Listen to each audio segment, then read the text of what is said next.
اعوذ باللہ من الشیطان الرجیم بسم اللہ الرحمن الرحیم اللہم صلی علی محمد وعلی آل محمد بعدد المزمل والخصائص۔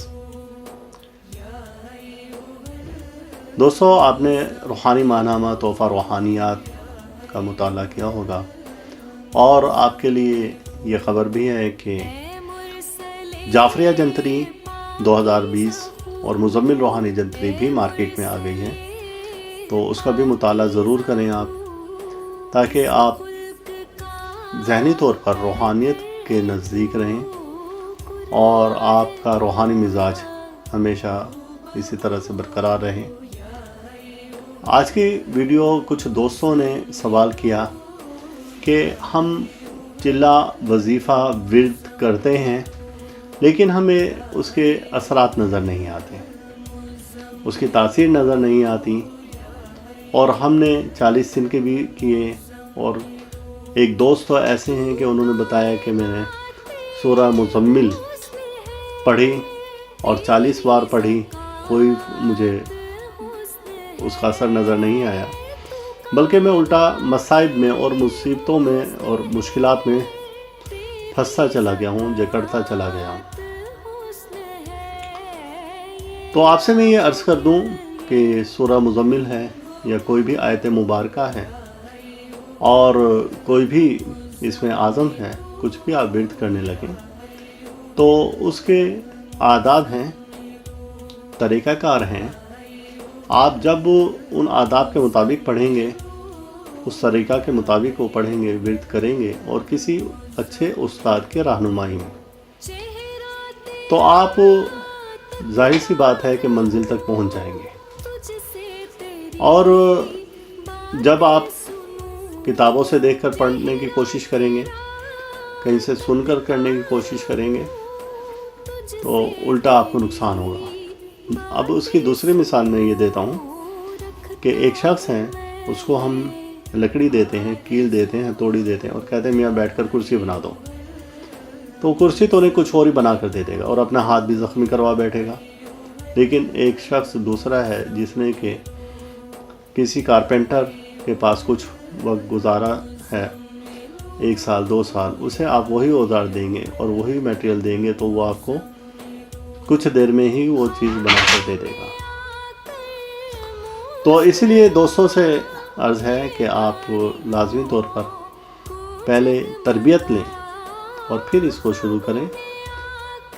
اور یہ جو میں اب ویڈیو بنوا رہا ہوں، اس کا دوسرا حصہ میں اس وقت بناؤں گا کہ جب آپ ہماری اس ویڈیو کو زیادہ سے زیادہ شیئر کریں گے اور کم سے کم ہمارے 1000 سبسکرائبر ہو جائیں گے، تو پھر میں اب اس کی دوسری ویڈیو بناؤں گا۔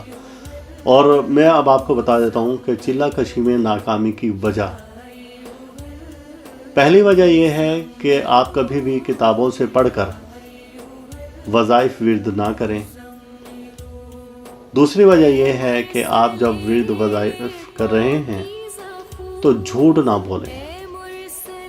جھوٹ تمام برائیوں کی جڑ ہے، اور لوگ کس قدر جھوٹ بول جاتے ہیں کہ ایک صاحب میرے پاس آئے آج سے کچھ عرصہ پہلے، اچھی خاصی عمر کے تھے اور مضمون نگار بھی تھے، لیکن جھوٹ بہت بولتے تھے، اور بیٹھ کر کہنے لگے کہ جی باتوں میں ذکر سورہ مزمل کی افادیت کا، اس کی نورانیت کا چل پڑا۔ کہنے لگے کہ میں تو روزانہ سورہ مزمل 3125 بار پڑھتا ہوں۔ یہ ان کی بات ایسی تھی کہ ہمارے آنکھیں اور منہ کھلے کے کھلے رہ گئے۔ میں نے آپ کیا کہہ رہے ہیں؟ کہتے ہیں ہاں میں 3125 بار روزانہ پڑھتا ہوں۔ میں نے کہا جی ٹھیک، آپ صحیح کہہ رہے ہیں، آپ ایک بار پڑھیں۔ خیر انہوں نے ایک بار پڑھی، ٹوٹی پھوٹی جیسی بھی ہے، گھڑی میں ٹائم دیکھا تو ان کو 1 منٹ تقریباً لگا۔ میں نے کہا کہ اب آپ مولانا یہ دیکھیں کہ 1 منٹ میں آپ نے ایک بار پڑھی، 1 گھنٹے میں آپ نے 60 بار پڑھ لی، اور 24 گھنٹے میں 1440 منٹ ہیں۔ اگر کوئی شخص بلا تعطل سورہ مزمل پڑھتا ہے تو وہ 24 گھنٹے میں 1440 بار پڑھ سکتا ہے۔ آپ مجھے یہ کلیہ بتا دیں کہ آپ نے 3125 بار کیسے پڑھ لی؟ اس بات کا ان کے پاس کوئی جواب نہیں تھا۔ لہٰذا میں یہی آپ سے گزارش کروں گا کہ کم سے کم قرآن کے بارے میں آپ کہیں جھوٹ نہ بولیں، اور جہاں پر جھوٹ آ جاتا ہے تو وہاں سے زبان کی تاثیر ختم ہو جاتی ہے۔ تو دوستوں سے یہ کہوں گا کہ جو وظیفہ، چلہ کشی، ورد کرنا چاہتے ہیں اور روحانی تصرف حاصل کرنا چاہتے ہیں تو وہ سب سے پہلے اپنی زندگی سے اس ایپ کو ختم کر دیں، اور پھر اس کے بعد کہ آپ اپنی زبان میں تاثیر لانے کے لیے یہ دوسرا میں آپ کو نقطہ بتا رہا ہوں۔ پہلا تھا کہ آپ کتابوں سے نہیں پڑھیں گے، جھوٹ نہیں بولیں گے، اور اب اس کے بعد کہ آپ جب بھی کسی ایک لفظ کو بار بار پڑھتے ہیں تو اس لفظ کی روحانیت بیدار ہو جاتی ہے، آپ سے اس کی اٹیچمنٹ شروع ہو جاتی ہے۔ اور بعض لوگ کہتے ہیں جی ہم نے صرف ثواب کی نیت سے ہم فلاں صورت بھی پڑھتے ہیں، فلاں صورت بھی پڑھتے ہیں، فلاں صورت، اور وہ انجانے میں چلہ کشی میں آ جاتے ہیں، وہ سب وظیفے وہ تمام چلہ کشی میں آ جاتے ہیں، اور چلہ کشی کے 72 قاعدے ہیں۔ اب اس میں سے ایک بھی اگر چھوڑیں گے تو رجت میں مبتلا ہو جائیں گے، اور رجت کیا ہوتی ہے اس بارے میں آپ کو انشاءاللہ تفصیل سے پھر کسی ویڈیو میں بتاؤں گا۔ مختصر یہ ہے کہ جب رجت اگر کسی شخص پر ہو جائے تو پھر اس کے اثرات بد شروع ہو جاتے ہیں، اور بالآخر رجت کا آخری حل، اس کا آخری انجام پاگل پن ہے یا پھر موت ہے۔ ایسا بھی میں نے دیکھا ہے، رجت میں مبتلا افراد کو مرتے ہوئے بھی دیکھا ہے۔ اور دوستوں سے یہ کہوں گا کہ آپ کا پڑھنے کا وقت ایک ہو، جو وقت ایک آپ نے تعین کیا ہے، اب اس وقت سے آپ کبھی بھی ادھر ادھر نہ ہوں۔ اگر صبح 4 بجے کا وقت کیا ہے تو آپ ڈیلی صبح 4 بجے آپ نے اپنی نشست پر بیٹھ جانا ہے، اور بیٹھیں گے آپ کا زمین پر۔ کچھ لوگ کہتے ہیں ہم تخت پر بیٹھ جاتے ہیں، کچھ کہتے ہیں ہم چارپائی پر بیٹھ کر پڑھ لیتے ہیں، کچھ صوفے پر بیٹھ کر، کچھ لیٹے لیٹے بھی پڑھ لیتے ہیں۔ تو ایسا نہ کریں، اس سے رجت پیدا ہو جاتی ہے۔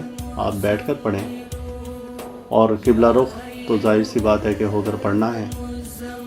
وقت ایک ہو، جتنے دن کا آپ تعین کریں، چاہے وہ آپ کا وظیفہ 11 دن کا ہے، 21 دن کا ہے، 41 دن کا ہے، ایک وقت کا تعین ہو، اور اس میں آپ نے 5 منٹ بھی پہلے یا بعد میں نہیں کرنا ہے، ٹھیک اسی وقت آپ نے بیٹھنا ہے۔ اور یہ کیوں بیٹھنا ہے اس کے لیے بھی میں آپ کو ایک الگ سے ویڈیو بناؤں گا انشاءاللہ تعالی۔ اور آج کے لیے اتنا ہی، اور یہ بات آپ ذہن میں رکھیں کہ کوئی ہم اتنے بڑی ولی اللہ نہیں ہیں۔ میں سوشل میڈیا پر اکثر یہ پوسٹیں دیکھ رہا ہوں اور ویڈیو دیکھ رہا ہوں لوگوں کی کہ آپ 3 بار یہ کلام پڑھیں، 3 بار یہ اسم اعظم پڑھ لیں تو آپ کا یہ ہوگا۔ ایک بس اللہ تعالیٰ ہدایت دے کہ کسی نے تو قسم اٹھا کر کہا تھا، اس پوسٹ میں لکھا ہوا تھا، ویڈیو پوسٹ ہے، کہ اللہ کی قسم اس کو ایسا پڑھ لیں، 2 بار پڑھ لیں، 5 بار یا 10 بار پڑھ لیں، یہ کام آپ کا ہو جائے گا۔ تو کیا ہم اتنے بڑے ولی اللہ ہیں کہ 2-4 بار پڑھنے سے یا ہماری زبانوں میں اتنی تاثیر ہے؟ یا اللہ کا کلام کیا نعوذ باللہ اتنا سست ہے کہ ہم اپنے اعمال دیکھیں اور اپنی خواہشیں دیکھیں کہ 3 بار 4 بار 5 بار 7 بار پڑھنے سے ہی وہ کام ہو جائیں گے؟ تو اگر ہم اتنے ہی ولی اللہ ہوتے تو اللہ کا یہ عذاب ہم پر نہ آتا، ان مشکلات میں، پریشانیوں میں ہم نہ مبتلا ہوتے۔ لہٰذا آپ ایسی کسی باتوں پر نہ جائیں کہ جو آپ سوشل میڈیا پر مختلف پوسٹیں دیکھ کر اس چیز میں کو کرنا شروع ہو جاتے ہیں، اور پھر بالآخر مایوس ہو جاتے ہیں۔ کئی ایسے لوگ آئے ہیں جو کہ وظائف سے، قرآنی وظائف سے، روحانی وظائف سے مایوس ہو چکے ہوتے ہیں۔ اس کی مین وجہ یہی ہے کہ وہ درست رہنمائی نہیں لے پاتے۔ دوستوں سے عرض کروں گا کہ آپ محنت کریں، قرآن پر، وظائف پر، روحانیت پر، اللہ تعالیٰ آپ کی محنت کو ضائع نہیں ہونے دے گا۔ کوئی بھی سوال ہو، کچھ بھی پوچھنا چاہیں، کمنٹس میں ضرور پوچھیں، انشاءاللہ تعالیٰ میں آپ کے سوالوں کے جواب دوں گا۔ سوال پوچھنا بھی آدھا علم ہے۔ اللہ تعالیٰ ہم سب کا روحانی مزاج اسی طرح سے برقرار رکھے۔ اللہ تعالیٰ آپ پر اپنی رحمت فرمائے۔ آپ ثواب کی نیت سے اس ویڈیو کو زیادہ سے زیادہ شیئر کریں اور بیل آئیکن دبائیں، دوستوں کو بتائیں۔ انشاءاللہ اگلی ویڈیو میں میں آپ کو جنات اگر کسی پر مسلط ہیں تو ان سے نجات کی طریقہ بتاؤں گا سورہ مزمل کے ذریعے۔ جب تک کے لیے اللہ حافظ۔ یا ایھا المزمل